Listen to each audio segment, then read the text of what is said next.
بیان کیا جاتا ہے کہ غزوہ خیبر کے موقع پر ایک چرواہا حضور اقدس صلی اللہ علیہ وآلہ وسلم کی خدمت میں حاضر ہوا۔ وہ چرواہا یہودیوں کی بکریاں چرایا کرتا تھا۔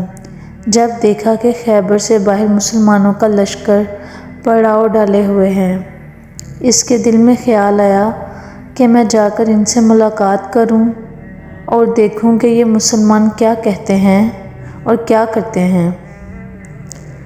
چنانچہ بکریاں چراتا ہوا مسلمانوں کے لشکر میں پہنچ گیا اور ان سے پوچھا، تمہارا سردار کہاں ہے؟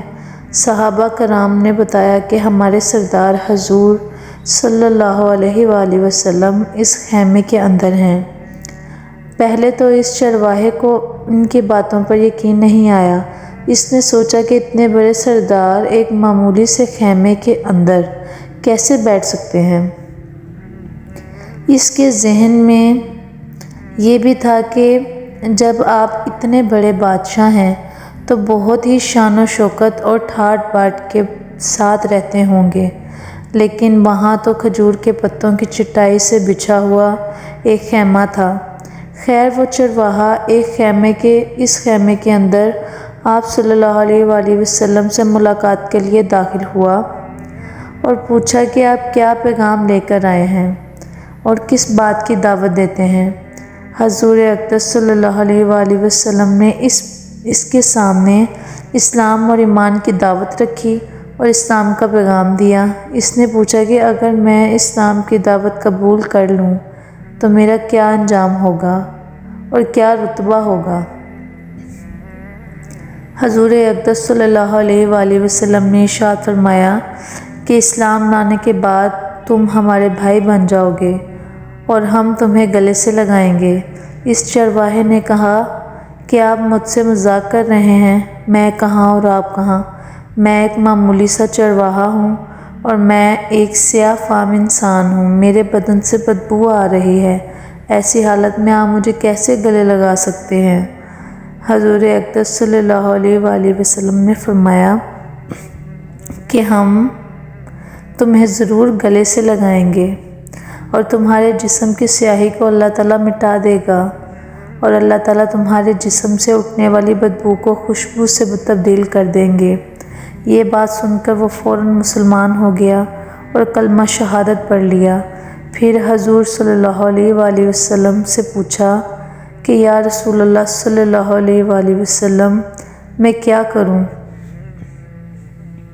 آپ صلی اللہ علیہ وآلہ وسلم نے فرمایا کہ تم ایسے وقت پر ایمان لائے ہو کہ نہ تو اس وقت کسی نماز کا وقت ہے کہ تم سے نماز پڑھواؤں اور نہ ہی روزے کا زمانہ ہے کہ تم سے روزہ رکھواؤں۔ زکوٰۃ تم پر فرض نہیں ہے۔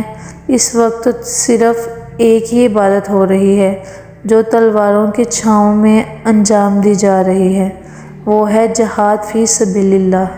اس چرواہے نے کہا، یا رسول اللہ صلی اللہ علیہ وآلہ وسلم میں اس جہاد میں شامل ہو جاؤں، لیکن جو شخص جہاد میں ہوتا ہے اس کے لیے دو میں سے ایک صورت ہوتی ہے، یا غازی یا شہید۔ تو اگر میں اس جہاد میں شہید ہو جاؤں تو آپ میری کوئی ضمانت لیجئے۔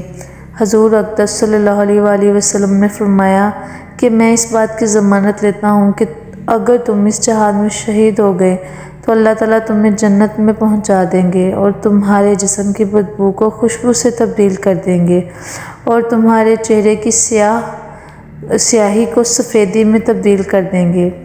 چونکہ وہ چرواہا یہودیوں کی بکریاں چراتا ہوا وہاں پہنچا تھا، اس لیے حضور اقدس صلی اللہ علیہ وآلہ وسلم نے فرمایا کہ تم یہودیوں کی جو بکریاں لے کر آئے ہو اس کو جا کر واپس کرو، اس لیے کہ یہ بکریاں تمہارے پاس امانت ہیں۔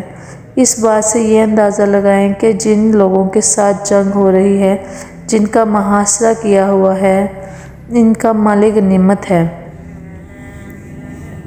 لیکن چونکہ وہ چرواہا بکریاں معدے پر لے کر آیا تھا، اس لیے آپ نے حکم دیا کہ پہلے وہ بکریاں واپس کر کے آؤ، پھر آ کر جہاد میں شامل ہونا۔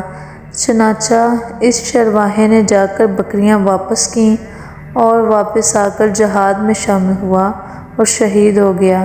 جب جنگ ختم ہو گئی تو حضور اقدس صلی اللہ علیہ وآلہ وسلم لشکر کا جائزہ لینے گئے۔